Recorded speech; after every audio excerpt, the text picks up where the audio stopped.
जय Malhar news चॅनलच्या सर्व प्रेक्षकांना सपना चौधरीचा नमस्कार। नंदुरबार जिल्ह्यातील अक्कलकोवा येथील जामिया इस्लामिया इशातुल उलूम या संस्थेचे चेअरमन गुलाम मोहम्मद वस्तानवी व त्याचा मुलगा हुजेफा वस्तानवी या दोघांनी संगनमत करून यमन या देशाचा परकीय नागरिक खालिद इब्राहिम सालेहर अल खदामी याला बेकायदेशीर अनाधिकृत आश्रय दिला। या प्रकरणी पोलिसांनी संस्थेचे चेअरमन गुलाम मोहम्मद वस्तानवी व येमन देशाचा नागरिक खालिद इब्राहिम सालेहर अल खदामी यांच्यावर गुन्हा दाखल करण्यात आला असून या संदर्भात भाजपचे प्रदेश महामंत्री विजय चौधरी यांनी नंदुरबार जिल्हा पोलिसांचे अभिनंदन केले आहे। या संदर्भात फेब्रुवारी 11 रोजी भाजपा प्रदेश महामंत्री विजय चौधरी यांनी पत्रकार परिषद घेऊन राज्याचे मुख्यमंत्री देवेंद्र फडणवीस व नंदुरबार जिल्हा पोलीस अधीक्षक यांच्याकडे मागणी केली होती की तात्काळ जामिया इस्लामिया इशातुल उलूम या संस्थेची तपासणी केली पाहिजे, कसून चौकशी केली पाहिजे आणि पोलीस अधिकाऱ्यांच्या टीमने अभिनंदनीय कार्यवाही करत दिनांक 12 फेब्रुवारी 2025 रोजी या संस्थेची तपासणी केली आहे। जवळपास 200 पोलिसांचा तताफा व 6 तास संस्थेच्या भव्य इमारतीमधील कार्यालयीन तपासणी केली आहे। तपासणी दरम्यान पोलिसांनी संशयास्पद हालचाली आपल्या कॅमेऱ्यात टिपल्या आहेत व काही संशयास्पद कागदपत्रे देखील पोलिसांनी ताब्यात घेतली आहेत। खरा तर हा विषय अतिशय गंभीर आहे। एक परकीय नागरिक येथे दडून बसतो, संस्थाचालक त्याला आश्रय देतात, म्हणून आता विनाविलंब ज्या पद्धतीने पोलिसांनी खालिद इब्राहिम सालेहर अल खदामी याला अटक केली तसेच त्याच्या परिवारातील लोकांना देखील तात्काळ अटक केली पाहिजे। बेकायदेशीररित्या त्याला आश्रय दिल्याप्रकरणी संस्थेचे चेअरमन गुलाम मोहम्मद वस्तानवी व त्यांचा मुलगा हुजेफा वस्तानवी यांना देखील तात्काळ बेड्या घातल्या पाहिजे। याशिवाय या संस्थेत अजून किती विदेशी नागरिक आहेत याची देखील चौकशी झाली पाहिजे। सदर जामिया इस्लामिया इशातुल उलूम संस्थेच्या उत्तर प्रदेश, कर्नाटकसह देशभरात विविध शाखा आहे।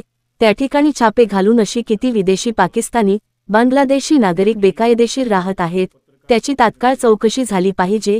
या जामिया इस्लामिया इशातुल उलूम संस्थेच्या आश्रयाने राहत असलेल्या विदेशी नागरिकांचा देशविरोधी कार्यवाह्यांत सहभाग आहे का याची देखील सखोल चौकशी झाली पाहिजे। अशा प्रकारची मागणी भारतीय जनता पार्टीचे राज्याचे मुख्यमंत्री देवेंद्र फडणवीस यांच्याकडे केली आहे।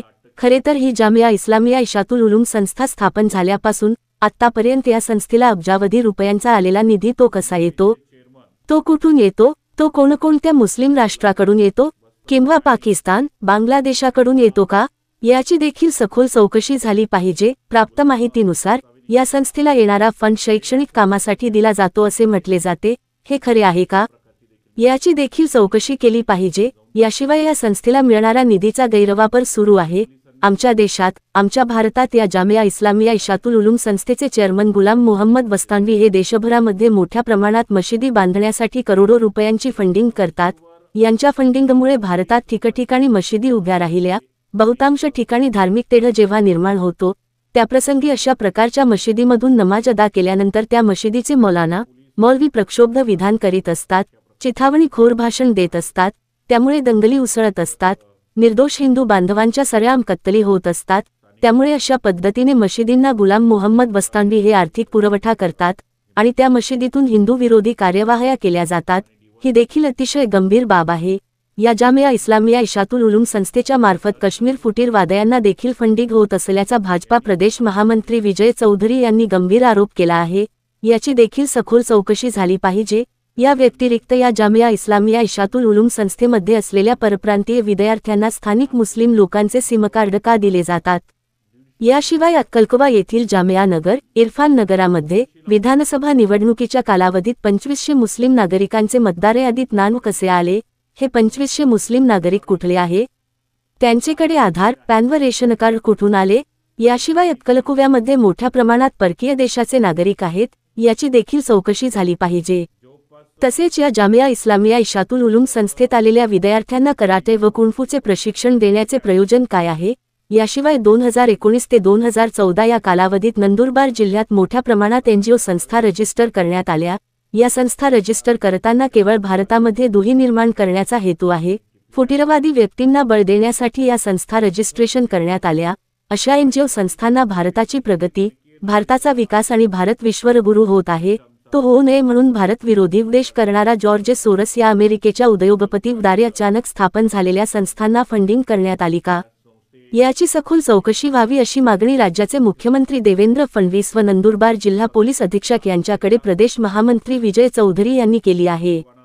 सपना चौधरी, जय मल्हार न्यूज, नंदुरबार। नंदुरबार जिल्ह्यातील अक्कलकुवा येथील जामिया इस्लामिया या संस्थेवर पोलिसांनी छापा घालून विदेशी नागरिक खालिद इब्राहिम सालेह याला अटक केलेली आहे। या सालेहला आश्रय देणारे तिथले संस्थेचे चेअरमन गुलाम अली वस्तानी यांना तात्काळ पोलिसांनी अटक केली पाहिजे अशा प्रकारची मागणी मी करतो। या व्यतिरिक्त या संस्थेला वेगवेगळ्या मुस्लिम राष्ट्रांकडून मोठ्या प्रमाणात निधी मिळतो आहे। या निधीमध्ये पाकिस्तान, बांगलादेश सारख्या आपले शत्रू राष्ट्रांकडून देखील निधी मिळतो का याची चौकशी झाली पाहिजे। प्राप्त माहितीनुसार गुलाम अली वस्तावनी आपल्या भारतामध्ये वेगवेगळ्या ठिकाणी मशिदी बांधण्यासाठी मोठ्या प्रमाणामध्ये फंडिंग करीत असल्याची माहिती प्राप्त झालेली आहे। या मशिदीमध्ये बराच वेळी नमाज अदा केल्यानंतर ज्या ठिकाणी धार्मिक तेढ निर्माण होते अशा ठिकाणी या मशिदीतील मौलवी मौलाना हिंदू विरोधी चेतावणी देतात आणि त्याच्यानंतर दंगली गळल्याचे उदाहरण आहेत। या व्यतिरिक्त या संस्थेचे चेअरमन गुलाम अली वस्तावनी हा जो काही विदेशाकडनं फंड येतोय, निधी येतोय,